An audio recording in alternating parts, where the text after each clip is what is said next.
오늘도 우리를 통하여 영광과 기쁨을 받기 원하시는 하나님 아버지, 참으로 감사합니다.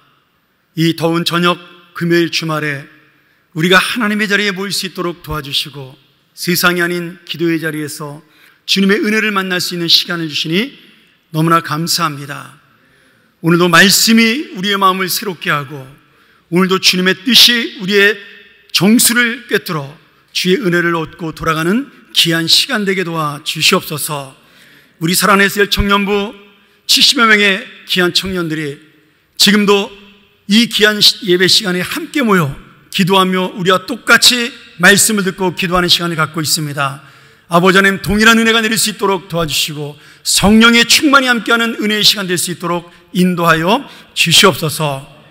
하나님께서 이 말씀의 시간을 지켜주실 믿사옵고 부족한 종 예수님의 이름으로 간절히 기도합나이다. 아멘. 잠깐 교회 소식 좀 한 가지 전해드릴 게 있습니다. 우리 권희은 집사님 어머님께서 오늘 아침에 97세를 일기로 소천을 하셨습니다. 아마 문자 메시지가 저희 교우들에게 다 간 줄로 아는데 혹시 못 받은 분 있다면 내일 오후 5시에 제가 내일 아침에 노회 모임이 있고 또 오후에 청년부 갔다 와야 돼서 오후 5시에 입간 예배를 드리기로 했습니다. 그리고 발의는 주일날 있기 때문에 저희 교회에서 아침에 예배만 인도하는 걸로 그렇게 했는데 우리 권희은 집사님과 조은옥 권사님 좀 위로해 주시고 그동안 많이 어머님이 아프셔서 고생도 많이 하셨는데 하나님께서 또 편하게 불러가셨다라고 소식을 들었습니다. 우리 귀한 또 장례가 될 수 있도록 기도를 부탁드리겠습니다. 우리 하나님 말씀 같이 볼까요? 누가복음 18장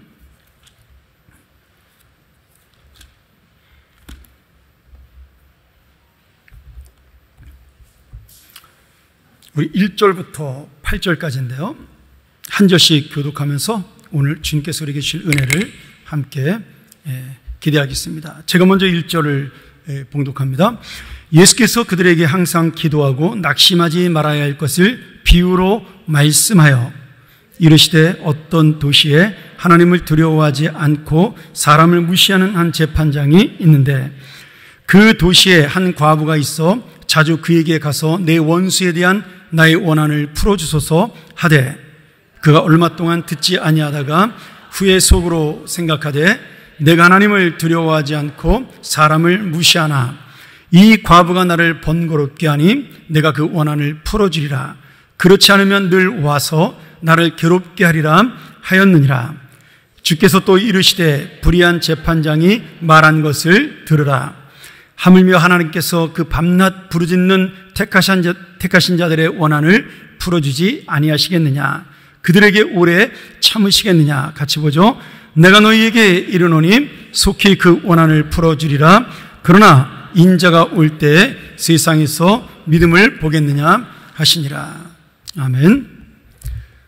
오늘 다시 한번 제가 지난번에 이어서 강청기도에 대한 이야기를 가지고 여러분과 함께 은혜를 나누고자 합니다.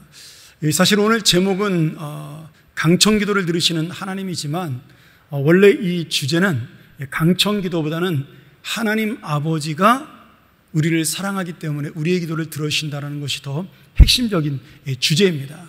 그래서 오늘 그동안 우리가 이 비유를 보면서 조금은 틀린 것은 아니지만 이 비유가 진짜 말하고자 하는 핵심을 정확하게 전달하지 못한 것에 대한 생각을 하면서 우리가 정말 이 비유의 핵심이 무엇인가를 생각하고 내 기도는 어떤 기도인가, 내가 누구에게 드리는 기도인가를 한번 깨달아서 오늘도 응답받고 돌아가는 귀한 시간 되기를 소원합니다.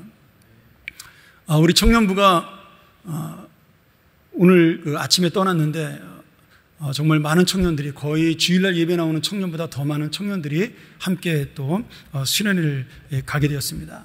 거기에 또 우리 어른들까지 더해서 한 85명, 지금 86명 정도 예배에 참석하고 있다. 그렇게 제가 소리를 들었는데 그래서 오늘 이렇게 빈자리가 좀 많지만 제 마음은 참 기쁩니다. 우리에게 미래에 희망이 있고 또 좋은 이런 후배들이 자라고 있다는 사실이 얼마나 감사한지 모르겠습니다. 제가 예전에 어떤 단체라고 좀 얘기하기는 그렇고 굉장히 뜨겁게 기도하는 단체에 말씀을 전하러 간 적이 있습니다. 근데 이 친구들은 뭐 찬양도 굉장히 뜨겁게 하지만 뭐 저도 젊어서 그때는 30대였으니까 열심히 기도한 때였는데 정말 기도 시간에 얼마나 뜨겁게 기도하는지 막 제가 정말 이렇게 불타오르는 느낌을 받을 정도로 뜨겁게 기도라는 것을 보고 감동을 받은 적이 있습니다. 근데 계속 기도회를 인도하는데 너무너무 뜨거운 거예요. 그래서 제가 좀 기도를 잠깐 중단을 시켰습니다. 야, 너무 뜨겁다. 하나님이 되시겠다. 그러면서 기도를 중단시킨 기억이 있습니다. 그건 왜 그러냐면 그 친구들이 너무 열심히 기도하지만 그 감정이 너무 치우치면 내가 지금 기도하고 있는 내용의 핵심과 정말 진정한 기도의 어떤 뭐라 그럴까요? 그 뜻을 모르고 정말 뜨겁게 기도하는 것으로 그칠까 봐 제가 그렇게 말렸던 기억이 납니다. 그런데 오늘 본문에는 반대로 너무 하나님께 기쁘고 뜨거워서 힘든 것이 아니라 오늘 너무 인생이 고달파서 힘든 한 여인의 이야기가 나오고 있습니다. 자기의 고통과 괴로움이 너무나 큰데 돈도 없고 힘도 없고 의지할 데가 하나도 없는 한 여인이 오죽하면 돈밖에 모르는 가장 악한 재판장에게 자기의 억울함을 풀어달라고 호소하는 그런 내용이 담겨져 있습니다. 이스라엘 나라에서 고아와 과부는 가장 불쌍한 사람을 비유하는 대명사입니다. 그냥 과부가 남편 없는 사람을 말하는 것이나 아니면 고아가 부모 없는 사람을 말하는 그런 의미를 넘어서 이스라엘 땅에서 고아와 과부라는 것은 의지할 데가 없는 사람, 그리고 아무것도 가진 것이 없는 가장 비참한 인생 속에 있는 사람을 가리킬 때 쓰는 단어가 고아와 과부라는 표현입니다. 그래서 구약 성경에는 이 과부는 남의 도움 없이는 살 수 없기 때문에 출애굽기 22장 22절이나 신명기 10장 8절이나 예레미야 22장 3절 이런 내용들에 보면 그 과부를 꼭 도와야 한다 이렇게 하나님께서 말씀하시고 있죠. 그리고 농사를 많이 짓는 사람들은 그 농사를 짓고 난 열매를 거둘 때 그 밭에 있는 가운데 있는 것들만 거두고 그 구석에 있는 것들은 거두지 말고 과부와 가난한 자가 먹을 수 있도록 기회를 주라고 그렇게 이야기를 합니다. 쉽게 말하면 그것이 바로 지금으로 말하면 가난한 사람들을 돕는 세금과도 같은 복지 혜택이었습니다. 여러분 실제로 우리가 농사를 지어보시면 알겠지만 가운데 있는 것은 물론 알맹이가 많이 나오지만 진짜 실 속에 있는 것은 가장자리에 있는 곡식에서 알맹이가 많이 나옵니다. 그리고 거기에 그 곡식이 많이 심겨져 있어요. 구석구석에. 근데 하나님께서 그것을 남겨놓으라고 말씀하신 것은 지금 이 가난한 자, 특별히 과부를 기억하는 하나님의 마음이 그 안에 담겨져 있었던 겁니다. 그 혜택을 가장 많이 본 사람이 누구예요? 룻이라는 나중에 보아스의 부인이 되는 다윗 왕의 할머니가 되는 룻이 바로 이러한 혜택을 받은, 그래서 자기 시어머니와 함께 굶지 않고 살아갈 수 있는 은혜를 얻은 사람이 되었죠. 그런데 오늘 이 과부는 그러한 도움마저도 구할 수 없는 비참한 처지에 있었던 사람인 것으로 생각이 됩니다. 그리고 성경에 자세히 예수님께 설명하지 않지만 이 과부는 한 원수를 가지고 있었어요. 자기를 해치려고 했고 아니면 어쩌면 남편이 죽는데 어떤 영향을 발휘했던 원수라든지 자기의 가정을 어렵게 만드는데 큰 영향을 끼쳤던 한 원수에 대한 억울함과 분노를 가지고 그 한을 풀기를 원했습니다. 그래서 이 여자가 정확하게 어떤 내용인지는 모르지만 재판장에 가서 공정한 재판을 통해서 나의 원수를 갚아달라고, 그 원수를 처벌해달라고 부탁을 하게 됩니다. 그런데 이 악한 재판장은 과부의 청혼을 무시하죠. 이 스스로 재판장이 자기가 뭐라고 얘기해요? 나는 하나님을 무서워하지 않고 오직 돈만 하는 사람이다. 본인 자신에 대해서 그렇게 말할 정도로 지금 가난하고 힘없는 사람들에 대해서 정말 외면해버리는 그런 악한 재판장이었어요. 뭐 지금 시대에도 이런 사람들이 얼마든지 있죠. 그래서 뭐 한때 유전무죄, 무전유죄라는 말도 생겨났고 지금도 뭐 여전히 그것은 분명히 있다라고 생각이 듭니다. 근데 여러분 오늘 이 과부가 정말 이 무전유죄, 유전무죄라는 이 세상의 억울한 현실 속에서 낙심하지 않고 끝까지 이 재판장에게 자기의 소원과 자기의 아픔을 간청을 했다라는 거예요. 그래서 결국 이 재판장이 어떻게 돼요? 내가 저 과부의 소원을 들어주기가 참 어려운데, 내가 남의 말을 듣지 않는 사람인데 저 과부가 하도 나를 쫄라대니까 내가 정말 귀찮아서, 그리고 그 과부가 쪼르는 것이 정당한 것이기 때문에 하지 말라 소리도 못하니까 내가 정말 그것이 듣기 싫어서 저 과부의 간청을 내가 들어주노라. 그리고 그 과부의 원수를 갚아준다라고 이야기를 하고 있습니다. 물론 이것은 실제 있었던 일은 아니었고 예수님이 기도의 비유를 들어 주신 거죠. 그런데 오늘 이 말씀은 사실 기도의 비유가 아닙니다. 정확하게 말한다면 우리가 어떤 상황에서도 낙심하고 실망하지 말아야 될, 절대로 낙심하거나 실망하지 말아야 될 우리 그리스도인, 다시 말하면 하나님을 붙잡고 사는 사람들의 믿음에 대한 이야기를 하고 있는 겁니다. 그러면 하나님께서 왜 이 과부의 간절한 그 간청을 기도로 비유해서 우리에게 설명을 했을까요? 오늘 그 부분을 우리가 좀 생각해 볼 필요가 있겠죠. 사람은 다 같은 마음을 가지고 있습니다. 내가 힘들면 남도 힘들 거라고 생각을 하고, 내가 편하면 남도 편할 거라고 생각을 해요. 그래서 사실 어떤 어려움을 만난 사람이 있어도 내가 그 어려움을 직접 경험해 보지 않으면 그것을 이해하기가 쉽지 않습니다. 그래서 그 어려움을 정확하게 이해하시고 또 우리가 그분이 나를 정말 잘 하신다라고 깨닫게 하기 위해서 예수님께서 이 땅에 사람으로 내려오신 거죠. 제가 여담이지만 여러분에게 좀 우스운 이야기를 하나 해야 될 것 같습니다. 제가 지지난주인가요? 저희 아내랑 정말 오랜만에 영화를 한 편 보러 갔어요. 월요일날 쉬는 날이 됐는데 너무 더우니까 갈 데도 없고 집에 있으면 에어컨 바람만 계속 쐬야 되니까 전기도 아깝고, 그래서 저희 딸이 추천한 영화를 보려고 영화관을 갔습니다. 근데 얼마나 영화에 관심이 없었는지, 그 영화는 그 주간에 개봉하는 것이 아니라 그 다음 주에 개봉하는 영화였어요. 그래서 영화관까지 갔는데 그냥 오기 어려워서 가장 인기 있는 영화를 보게 되었습니다. 이제 그게 뭐 밀수라는 김혜수가 나오는 영화였는데 너무 재밌더라고요. 죄송합니다.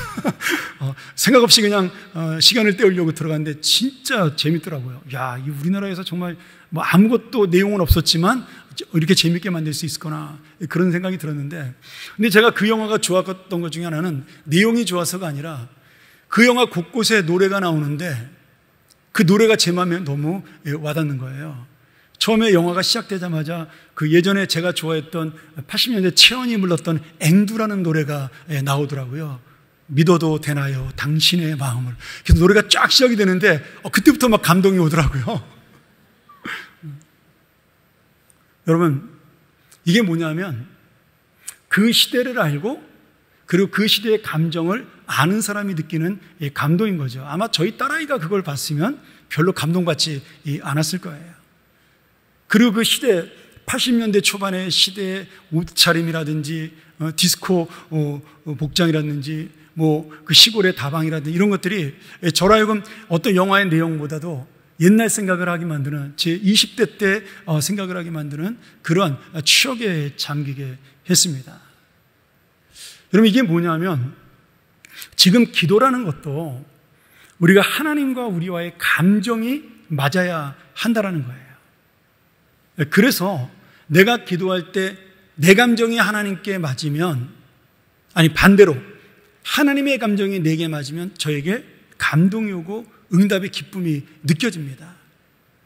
근데 내 감정이 하나님에게 전달이 되지 않을 때가 있어요. 그럼 그 기도를 할 때 굉장히 답답한 마음이 들죠. 마치 재미없는 영화를 돈 아까워서 억지로 보는 것처럼 그런 기도를 드리는 날도 있습니다. 여러분 놀라지 마세요. 영화는 그날 돈이 아까워서 끝나지만 하나님은 그렇게 억지로 드리는 기도도 반드시 기억하십니다. 이게 바로 우리가 낙심하지 말고 기도해야 될 이유예요. 한번 잘 생각을 해보세요. 이 과부가 지금 기도를 하러, 그 재판장에게 청혼을 하러 가면서 뭐 수십 번도 더 갔을 거 아니에요? 재판장을 귀찮게 하려고. 어떤 날은 기분 좋게 간 날도 있고, 어떤 날은 힘없이 간 날도 있었을 거예요. 어떤 날은 재판장의 표정을 보고 야, 오늘은 뭔가 좀 내 말을 들어주지 않을까라는 기대감에 찬 날도 있을 것이고, 어떤 날은 재판장이 쌩하는 모습을 보고 야, 나는 틀렸구나 그런 생각을 하고 돌아온 날도 있을 거예요. 그런데 그 모든 그 과부의 어떤 날이든지 했던 그 청원은 결국 쌓여서 그 재판장의 마음을 움직이는 놀라운 역사가 되었다라는 사실이죠. 오늘 그래서 이 기도가 우리가 왜 기도해야 되는지를 보여주는 그런 놀라운 장면이라는 사실이에요. 제가 예전에 한번 대예배 때 이 본문을 가지고 기도에 대한 이야기를 했는데, 오늘은 좀 다른 이야기를 여러분들하고 해보려고 합니다. 왜 예수님께서 이 말씀하셨냐면, 지금 이 말씀이 그 누가복음 17장부터 쭉 연결되는 말씀이에요. 지금 종말에 대한 이야기를 예수님께서 하시면서 갑자기 이 18장에 들어와서 기도에 대한 이야기를 합니다. 노아의 시대를 이야기하고 소돔성과 고모라 시대 롯의 모습을 이야기하면서 지금 예수님이 다시 오시는 재림의 날이, 심판의 날이, 종말의 날이 바로 그때라고 말씀하시면서 갑자기 오늘 기도에 대한 이야기를 하면서 너희가 낙심하지 말아라, 그 이야기를 하고 있는 거죠. 그러니 지금 이 말씀은 단순히 기도의 이야기로 끝나는 것이 아니라 이 기도 속에 담겨있는 끝까지 우리가 예수님 오시는 그날까지 낙심하지 말고 믿음을 지켜야 될 우리의 신앙에 대한 이야기도 함께하고 있는 겁니다. 지금 이 누가복음이 기록된 시기가 AD 한 64년 정도로 추정을 합니다. 뭐 길게 봐서 70년까지도 보는 사람도 있어요. 그러나 AD 50년은 넘었고 70년은 되지 않았다. 보통 그것이 학자들의 추정인데, 그 당시가 어떤 시대냐면 네로 황제가 다스리던 시대예요. 우리가 알지만 네로 황제가 로마에 불을 지르고 그 로마의 대화제가 일어난 장면을 보면서 시를 짓고 노래를 불렀던 미치광이 황제 아닙니까? 그리고 나중에 백성들이 이 네로 황제에게 불평을 털어놓으니까 네로 황제가 그 불만을 돌리기 위해서 그리스도인들이 불을 질렀다라고 이야기하는 바람에 수많은 그리스도인들이 로마에서 죽임을 당하고, 그때 사도 베드로도 죽는 그런 순교하는 핍박과 환난을 만나게 되죠. 그리고 그 이후로 로마의 핍박은 점점 심해져서 로마의 10대 박해가 이루어지는 기간이 바로 이 AD 50년서부터 150년 기간입니다. 그러니 지금 누가복음이 기록될 당시도 가장 많은 환난과 핍박이 이스라엘 백성을 아프게 했던, 그리스도인들을 괴롭게 했던 그런 시대라고 볼 수가 있는 겁니다. 그런데 이런 어렵고 힘든 환난의 시기에 지금 예수님께서는 이 말씀을 통해서 미리 주고 있는 거죠. 너희들이 그런 시대를 만날 때 지금 종말에 내가 다시 오는 그날의 이 믿음을 보겠느냐, 인자가 올 때 이 세상에서 믿음을 보겠느냐라고 말씀하시면서 당신이 재림하시는 그날에 낙심하지 않는 성도들, 낙심하지 않는 믿음을 내가 볼 수 있겠느냐라고 종말의 믿음을 우리에게 말씀해주고 있는 겁니다. 그러니 지금 예수님께서 재림하면 이 과부처럼 고통 속에, 억울함 속에 있는 모든 그리스도인들이 기다리고 또 기다리는 그 순간에 하나님의 놀라운 그 구원의 날, 소망의 날, 그리고 심판의 날을 맞이할 수 있다라는 거예요. 그러니 너희는 낙심하지 말고 기도하며 기다리라는 거예요. 지금 오늘 이 기도 속에 너의 눈물을 담을 때 그 눈물을 잊어버린 것처럼 보여도, 그 눈물이 아무 가치 없는 것처럼 보여도 그 눈물이 떨어지는 그 순간에 그 눈물은 주님의 병에 담긴다라고 말씀하고 있는 겁니다. 그래서 우리는 기도를 다른 말로 뭐예요? 소망의 기다림이라고 표현할 수가 있습니다. 여러분, 기도는요, 어떤 기도든지 땅에 떨어지는 기도가 없습니다.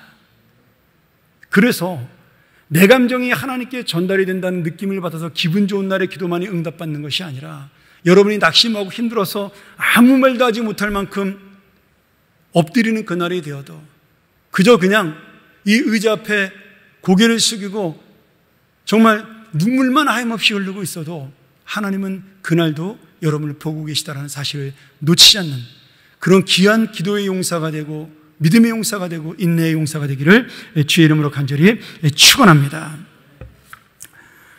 둘째로는 우리가 어떤 분에게 기도하고 있느냐가 굉장히 중요합니다. 오늘 불의한 재판장, 이 악한 재판장과 하나님을 비교하고 있어요. 근데 여러분, 불의한 재판장과 극과 극인 우리를 사랑하시는 하나님 아버지와 비교하고 있다는 것은 뭐예요? 지금 하나님은 그 불의한 재판장처럼 우리를 애타게 하지 않는다라는 거예요. 하나님은 불의한 재판장을 넘어서 우리의 모든 것을 아시고 우리의 기도를 들어주시기 위해서 기다리고 계신 하나님 아버지라는 이 사실을 강조하기 위해서 오늘 이 말씀을 하고 있는 겁니다. 그러니 오늘 우리가 정말 이 과거와는 비교할 수 없는 하나님의 의로운 자녀라면, 하나님께 사랑하시는 믿음의 자녀라면 오늘 우리의 사정과 형편을 아시고 속히 그 기도를 들으시는 아버지를 만나게 하는 것, 그리고 그 아버지가 오늘 나와 함께 있다는 것을 보여주는 것이 이 비유의 핵심이에요. 여러분, 탕자의 비유는 이 누가복음이 그런 부분이 많습니다. 요한복음에도 숨어있는 단어의 비밀이 있지만 이 누가복음에도 그러한 비밀들이 있어요. 여러분, 탕자의 비유는 돌아온 탕자가 핵심이 아니에요. 그 탕자를 끝까지 기다리는 아버지의 사랑이 핵심입니다. 오늘 이 누가복음 18장 과부의 탄원도 과부의 기도의 핵심이 있는 것이 아니라 그 과부의 기도를 반드시 들어주시는 하나님 아버지의 사랑의 핵심이 있는 겁니다. 오늘 그러기에 우리의 능력이 뭐예요? 제가 여러 번 여러분에게 얘기드렸지만 우리 어린아이의 능력, 젖먹이의 능력은 무슨 능력이에요? 부모를 붙잡는 것이 능력입니다. 그 아이는 아무 힘도 없어요. 아무런 자기가 가지고 있는 것이 없습니다. 근데 그 아이가 유일하게 의지하는 건 뭐예요? 부모님의 이 사랑입니다. 나를 버리지 않고 나를 떠나지 않고 내가 아프면 달려와주고 내가 기쁘면 나와 함께 좋아해주고 내가 슬프면 나보다 더 크게 울어주는 부모님의 사랑이, 부모님의 그 놀라운 마음이 바로 이 어린아이의 능력이고 힘이 됩니다. 그래서 어리석게도 교만한 아이들은 자기 능력이 아님에도 불구하고 부모 잘 둔 거 하나 때문에 자랑스럽게 그렇게 살잖아요. 감사하지 않고 자랑하면서. 근데 그것이 꼭 틀린 것만은 아니에요. 잘한 행동은 아니지만 그만큼 내가 부모를 믿고 있다라는, 어쩌면은 나쁜 놈이 더 부모를 믿고 있는 증거지요. 여러분, 그런 의미로 조금은 우리가 부모님 앞에 뻔뻔해도 된다라는 거예요. 우리가 다른 부모님들한테는 예의를 차리고 체면도 차리고 그러지만 우리 부모님한테는 그런 거 없잖아요.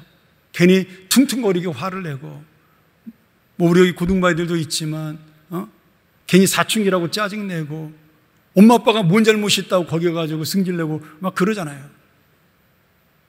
근데 그게 왜 그래요? 누구한테 그러겠어요? 부모한테만 그럴 수 있는 겁니다. 왜? 다 받아주니까, 내 마음을 다 아니까. 그래도 기분 나쁘셔도 웃고 넘어가 주니까, 그래서 그 부모를 의지하고 붙잡고 살아가는 겁니다. 여러분, 그러니 부모님들도 자녀가 그런다고 실망할 필요가 없어요. 왜냐하면 자녀는 그 부모님이 자기를 사랑하는 걸 다 알고 있습니다. 다만 쑥스러워서 표시를 못 내는 것뿐이죠. 저도 중고등학교 시절에 그렇게 살았고요. 저희 누님들도 그랬고 다 우리도 마찬가지 인생을 살았습니다. 그렇지 않아? 다 알잖아요. 말은 안 해도 엄마한테 미안하고 아빠한테 고맙고 그런 거예요. 근데 그런 부모님보다 더 우리를 사랑하시고 우리의 마음을 잘 아시는 하나님이 이미 우리를 붙잡고 있다라는 거예요. 그래서 내가 어떤 것도 잊어버리고 너무 힘들어서 놓쳐버리고 다 포기하고 싶어도 내가 끝까지 붙잡아야 될 것이 있다면 그게 무엇이냐? 하나님 아버지는 나를 끝까지 사랑하신다는 그 마음, 그것을 놓지 않는 것, 그것이 우리의 능력이고 낙심하지 않는 비결이 되는 겁니다. 자, 우리 말씀 한번 정리해 볼까요? 지금 오늘 재판장에 매달리는 과부와 우리와 한 가지 공통점이 있습니다. 이런 믿음이 있는 우리와 이 과부의 공통점이 하나 있어요. 그게 뭐예요? 과부나 우리나 둘 다 재판장이 마지막 희망이고 하나님 아버지가 우리의 마지막 희망이라는 사실입니다. 과부가 나쁜 재판장이 돈을 받아야 자기를 위한 재판을 해준다는 걸 알면서도 돈도 못 내면서도 끝까지 그 재판장에게 들러붙는 이유가 뭐예요? 끝까지 간절히 요청하는 이유가 뭐예요? 그것밖에는 희망이 없기 때문에 그런 겁니다.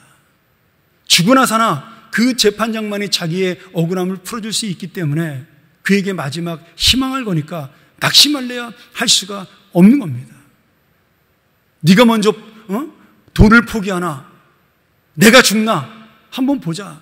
지금 그런 죽을 각오로 이 재판장에게 마지막 희망을 갖고 달려들었기 때문에 결국 과부는 목숨을 걸고 달려들고 재판장은 눈에 보이는 돈 있어도 그만이고 없어도 그만인 거 가지고 욕심을 부리는 거니까 결국 누가 이기는 거예요? 과부가 이길 수밖에 없는 겁니다. 오늘 여러분, 이 재판장에 대한 포기는 바로 죽는 거기 때문에 과부는 낙심하고 싶어도 할 수가 없는 거예요. 그러면 주님을 의지하는 우리는 어떻습니까? 하나님 아버지 되신 그 사랑, 그것만이 우리의 마지막 희망이라는 것, 마지막 소망이라는 것을 우리도 붙잡고 알고 살아갈 때 오늘 우리의 기도도 힘이 있어지고 우리도 끝까지 낙심하지 않을 수 있는 거죠. 여러분, 내가 아플 때 의사도 포기할 수가 있습니다. 약으로도 안 날 수도 있어요. 내가 아무리 노력해도 사업이 안 될 수도 있고요. 내가 원하는 것을 얻지 못할 수도 있습니다. 여러분, 우리가 이 세상에 희망을 걸고 살고 사람에게 희망을 걸고 살다가 얼마나 수도 없이 넘어지고 낙심한 적이 많습니까? 정말 거기에 또 속고 속으면서 우리가 살아가는 거잖아요. 그런데 여러분, 왜 하나님께는 내가 속는 셈 치고라도 희망 걸지 않느냐 이거죠. 진짜 희망은 하나님밖에 없고 진짜 마지막 기대는 주님밖에 없는데 우리는 오히려 주님에게는, 나를 끝까지 사랑하는 하나님 아버지에게는 오히려 금방 포기해버리는 것이 우리의 기도고 우리의 믿음이라는 이 사실이에요. 오늘 이 과부가 보여주는 게 무엇이에요? 내가 이 사람에게 허락받지 아니하면 나는 죽을 수밖에 없다는 배수진을 친 거예요. 죽느냐 사느냐예요. 어쩌면 내가 하나님을 붙잡고 사는 것이 바로 죽느냐 사느냐의 문제인 겁니다. 종말에 지금 로마 황제의 그 핍박과 박해 속에서 이 그리스도인들이 마지막 희망이 뭐겠어요? 예수님의 재림밖에 없는 거예요. 내가 죽으면 천국밖에는 갈 데가 없다. 그것이 그들의 희망이었는데 그 마지막 희망이 사실은 가장 좋은 희망이요, 가장 위대한 소원이 된 것입니다. 오늘 그러기에 누가가 예수님이 떠난 다음에 예수님의 말씀을 기억하면서 이 비유를 기록할 때 누가의 마음속에 이 환난과 핍박 속에도 나를 기억하시는 분, 내 믿음을 지금도 여전히 알고 계시는 분, 그 하나님을 내가 붙잡기를 원하노라, 그 생각을 하면서 오늘 이 비유의 말씀을 간곡하게 쓰고 있는 겁니다. 사랑하는 여러분, 오늘 우리가 누구를 붙잡고 의지해야 될까요? 내가 무엇을 믿고 살아가야 되나요?